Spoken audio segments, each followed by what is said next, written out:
متابعي الكرة مع عادل في كل مكان، السلام عليكم ورحمة الله وبركاته. لو بتشوفوا الفيديو بتاعنا ما تنساش تضغط لايك وتشترك في قنواتنا على الفيسبوك وعلى اليوتيوب. على بركة الله وصلت بعثة النادي الأهلي إلى مطار قرطاج بتونس الشقيقة لملاقاة نادي الترجي التونسي في ذهاب المباراة النهائية لدوري أبطال إفريقيا.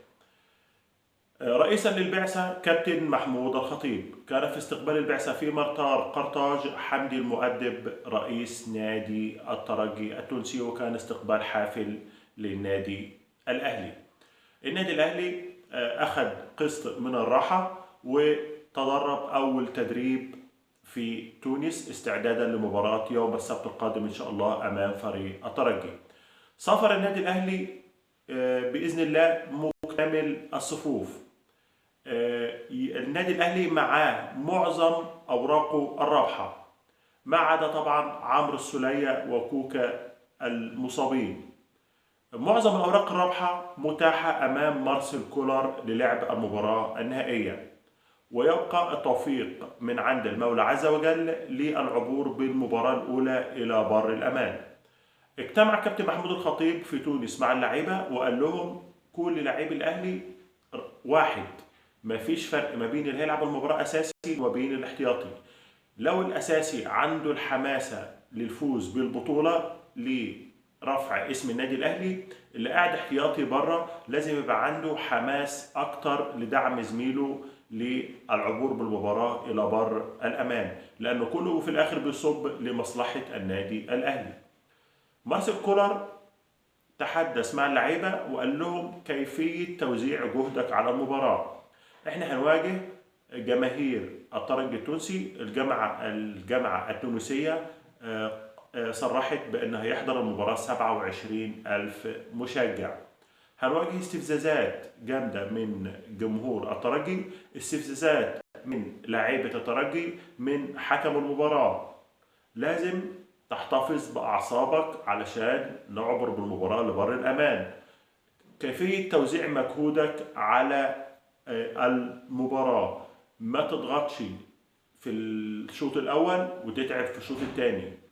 زي المباراة ما هي ماشية أنت بتوزع مجهودك على المباراة. ده كان حديث مارسيل كولر مع لاعبي عز وجل للعبور بمباراة إلى الأمان. الكاف صرح وأعلن عن المباراة اللي هتلعب بيها النهائي، مباراة بيلعب بيها لأول مرة. الكرة دي بيلعب بيها لأول مرة في مباراة ذهاب الدور النهائي. الكرة دي صنعت في جمهورية مصر العربية، وتم الإعلان عنها للعب بها مباراة الذهاب ويلعب بها مباراة العودة إن شاء الله. توفيق من عند المباراة إلى بر الأمان. على الجانب الآخر وصول نهضة بركان إلى القاهرة للعب مباراة العودة أمام نادي الزمالك الأحد القادم، مباراة العودة في نهائي كونفدرالية الإفريقية. المباراة الأولى انتهت بفوز نهضة بركان على نادي الزمالك 2-1، وأمام نادي الزمالك إن هو يحرز هدف للفوز بالبطولة. طبعا فاتني ان انا اقول لكم على خطورة نادي الترجي على النادي الاهلي. نادي الترجي فريق قوي، عنده حارس مرمى عنده 20 سنة، ولكن حارس مرمى قوي جدا ومميز في صد ضربات الجزاء وفي تصديات الكرة. نادي الترجي عنده مهاجم برازيلي قوي، ده عايز 2 مساكين بتوع الاهلي يبقوا مصحصحين. المهاجم ده جناحين على اعلى مستوى، عنده الباك اليمين. كل هجمات نادي الترجي بتتبنى من على الباك اليمين، فطبعا حذاري لعلي معلول من التقدم، لان الباك اليمين ده ممكن يعمل شغل سقطوا له كور وعلي معلول. عيب الترجي بس في الاثنين المساكين اللي عنده ضعاف، ده طبعا وسببه علي. والجناحين بتوعنا لو ضغطوا عليهم نقدر نحرز اهداف ان شاء الله. دي خطورة نادي الترجي التونسي.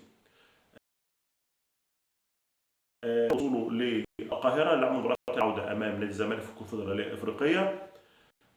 نادي الترجي نادي نهضة بركان وصل وتدرب في القاهرة. جوزيه جوميز المدير الفني لنادي الزمالك صرح وقال احنا جاهزين ان شاء الله للمباراة ديت والحصول على اول بطولة ليه مع نادي الزمالك.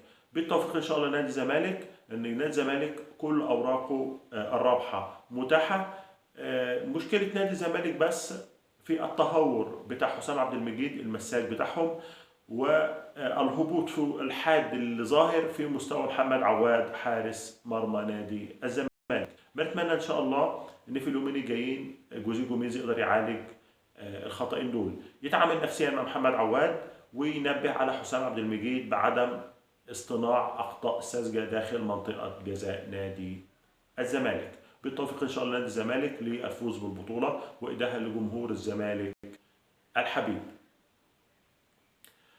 طبعا اتكلمنا قبل كده عن الصفقة السوبر اللي النادي الأهلي بيحضر لها لضمه في الميركاتو الصيفي. جناح جناح على أعلى مستوى، لاعب بيلعب في الجناح اليمين والجناح الشمال. النادي الأهلي بيتفاوض معاه. النادي الأهلي وصل لمسافة بعيدة لضم اللاعب ده، ولكن يبقى هل النادي الاهلي يحتاج اللاعب دوت؟ انا شايف ان النادي الاهلي عنده اجنحه مميزه. النادي الاهلي محتاج مهاجم كويس، مش محتاج جناح. فطبعا انا ما بعلمكمش عن اسم اللاعب، لان انا ضد ضم النادي الاهلي جناح يلعب في النادي الاهلي، لان عندنا جناح اكتر من لاعب بيلعب في الناحيه اليمين واكتر من لاعب بيلعب في الناحيه الشمال. فانت محتاج مهاجم. موديست هيمشي، فانت محتاج مهاجم. ده كلام للجنه الكره بالنادي الاهلي ومجلس الاداره. النادي الاهلي مش محتاج جناح، النادي الاهلي محتاج باك شمال، محتاج مساك على اعلى مستوى، محتاج مهاجم. دول الثلاث لعيبه اللي النادي الاهلي محتاجهم. فيا ريت النادي الاهلي او لجنه الكره تفكر في مستوى النادي الاهلي، ما تعملش تخمه داخل النادي الاهلي.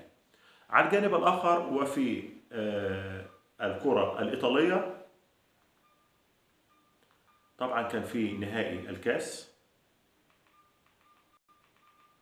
في إيطاليا، ويوفنتوس بطلا لكأس إيطاليا على حساب أتلانتا. نادي يوفنتوس فاز على أتلانتا 1-0 وفاز بكأس إيطاليا. ومان يونايتد يعود للانتصارات بالفوز على نيوكاسل 3-2.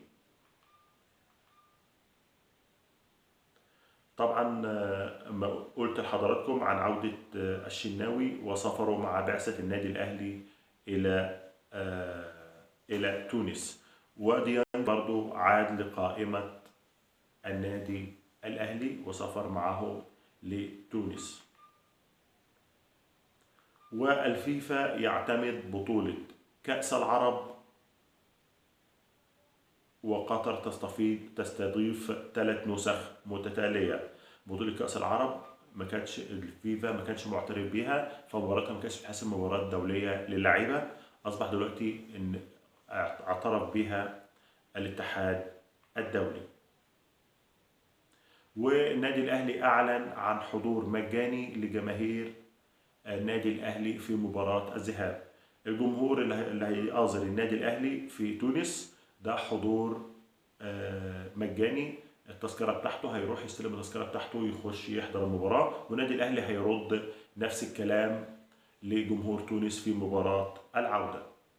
ونادي سيراميكا قدم احتجاج لاتحاد الكرة اعتراضا على حكم مباراته مع بيراميدز، اللي هو ألغى الهدف الثاني بتاع أحمد ياسر ريان بداعي إن أحمد ياسر ريان دفع مدافع بيراميدز قبل تسجيل الهدف.